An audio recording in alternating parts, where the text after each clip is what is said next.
வணக்கம் GG gang Beast families. இந்த வீடியோவில் என்னாச்சுன்னா காப்பிரைட் ஸ்ட்ரைக் வந்துருச்சு. அதாவது ஜெபக்குமார் ப்ரோ மதன் ப்ரோக்கிட்ட பேசினது காப்பிரைட் ஸ்ட்ரைக் போட்டார். அவருக்கு ஒன்றும் கெடுதல் ஒன்றும் பண்ணலை. அது ஒரு ஜாலியாக ஃபன்னியாக ஒரு என்டர்டெயின்மெண்ட்டுக்காக அவர் பேசினது ஒரு கண்டென்ட்டு தான் நான் போட்டேன்.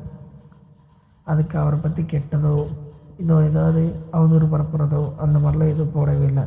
ஆனால் அதுக்கு பார்த்தீங்கன்னா காப்பிரைட் ஸ்ட்ரைக் கொடுத்துட்டாரு. வேணால் பாருங்களேன்.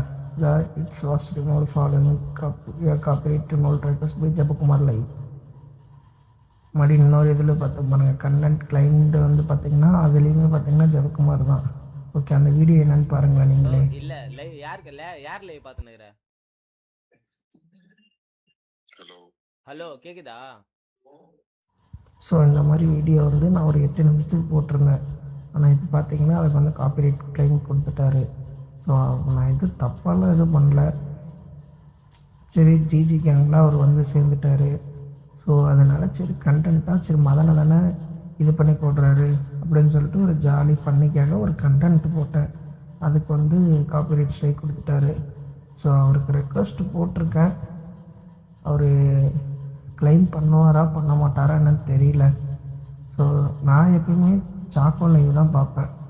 சரி, ஒரு கண்டென்ட் மேக் பண்ணி போடலாம், ட்ரெண்டிங்காக போயிட்டுருக்கு அப்படின்னு சொல்லி தான் இந்த கண்டென்ட் மேக் பண்ணி போட்டேன்.